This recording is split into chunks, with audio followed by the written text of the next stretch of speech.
বিসমিল্লাহির রহমানির রহিম। আলহামদুলিল্লাহি রাব্বিল আলামিন ওয়াসসালাতু ওয়াসসালামু আলা সাইয়্যিদিল মুরসালিন নবিয়িনা মুহাম্মদ ওয়া আলা আলিহি ওয়া সাহবিহি আজমাইন ওয়া বাদ। আজকে 22 জিলহজ 1441 হিজরি মোতাবেক 12 আগস্ট 2020।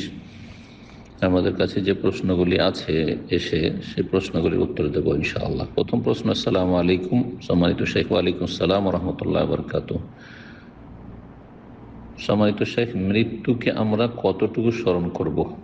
রাসূলুল্লাহ সাল্লাল্লাহু আলাইহি ওয়াসাল্লাম বলেছেন, আকসিরু যিকরা হাযিমিল লাযযাত, তোমরা বেশি বেশি জীবনের স্বাদ ধ্বংসকারী বিষয়টিকে স্মরণ করো, আল মউত অর্থাৎ মৃত্যুকে। তো রাসূলুল্লাহ স্বয়ং বলেছেন বেশি বেশি তোমরা মৃত্যুকে স্মরণ করো। অনেকের ক্ষেত্রে দেখা যায় মৃত্যুকে বেশি স্মরণ করতে যে দুনিয়ার অনেক দায়িত্বের ব্যাপারে গাফেল বা মৃত্যুকে এত বেশি ভয় পায় যে ইবাদত ঠিক মতো করতে পারে না। এক্ষেত্রে একজন মুসলিম মৃত্যুকে কতটুকু স্মরণ করবে যা তার দুনিয়া আখিরাতের মধ্যে সমন্বয় সাধন ঘটাবে? জাযাকাল্লাহ খাইরান সম্মানিত শেখ। জি, তো কথা হচ্ছে যে মৃত্যুকে বেশি বেশি স্মরণ করতে হবে, কিন্তু যার কথা বলেছেন বা যেসব ভাই বোনদের কথা বলেছেন যে বেশি বেশি মৃত্যুকে স্মরণ করতে গিয়ে তারা দুনিয়ার দায়িত্বের ক্ষেত্রে গাফেল বা মৃত্যুকে ভয় পেয়ে ইবাদত ঠিক মতো করতে পারে না, এরা আসলে মৃত্যুকে ভয় করার অর্থ বুঝে না। আর মৃত্যুকে ভয় করার বিষয়টি কেমন তা না জানার কারণে এটা হয়। মৃত্যুকে ভয় করা মানে এই নয় যে আপনি যেমন হিংস্র পশু বাঘ ভল্লুককে ভয় করেন, আপনি কোনো খনিকে আপনার শত্রুকে ভয় করেন, ওই রকম ভয় নাই যে ভয় মানুষের মধ্যে আতঙ্ক ঢুকিয়ে দেয় না, এই ভয় নয়। মৃত্যুকে ভয় করা মানে মৃত্যুর সময়ের যে যন্ত্রণা, সাকারাতুল মউত, আর তারপরে মৃত্যুর পরে যে কবরের জীবন, সেই জীবনে কি হবে আমার, সেখানে আমি সফল হতে পারবো কিনা, আল্লাহর আযাব থেকে রক্ষা পাবো কিনা, তারপরে আমাকে যখন কবর থেকে উঠানো হবে হাসর মাঠে, তখন আমি আল্লাহর আযাব থেকে বাঁচতে পারবো কিনা, আমি জাহান্নাম থেকে রক্ষা পাবো কিনা, জান্নাতে যেতে পারবো কিনা, এই বিষয়গুলি স্মরণ করা এবং এর মাধ্যমে নিজেকে সংশোধন করা।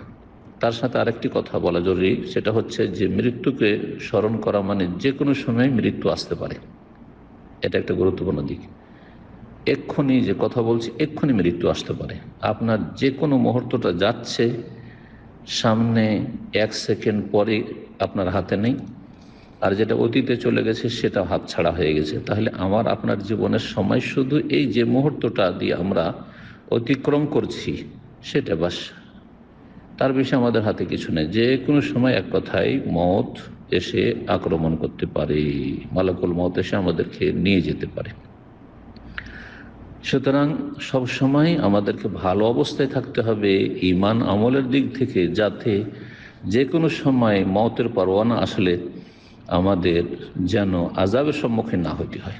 এটা হচ্ছে মৃত্যুকে স্মরণ করা। আশা করি বিষয়টা বুঝেছেন। আর যারা মৃত্যুকে ভয় করে হিংস্র পশুর মতো আর তা আতঙ্কিত হয়ে যায়, এটা তাদের জন্য ক্ষতি সাধন করবে, এটা দিন দুনিয়ার ক্ষেত্রে ক্ষতি সাধন করবে, এবং এইখানেই শয়তান কিন্তু সুযোগ নেবে আপনার ঈমান আমল নষ্ট করার। এর কারণে মানুষ নিরাশ হয়ে যাবে আল্লাহর রহমত থেকে। জি, আল্লাহর আযাবকে এমন ভয় পাবেন না যে আপনি আল্লাহর রহমত থেকে নিরাশ হয়ে যান। এই জন্য বান্দা আশা এবং ভয় ভীতির মাঝখানে অবস্থান করবে। যেমন আল্লাহর রহমতের আশাও রাখবেন, তেমনি আল্লাহর ভয় ভীতিও রাখবেন। শুধু আল্লাহর ভয় ভীতি মানুষকে আল্লাহর রহমতকে নিরাশ করে দেয়, আর শুধু আশা আকাঙ্ক্ষা মানুষকে পাপে লিপ্ত করে দেয়, আর মানুষের সংশোধন হয় না।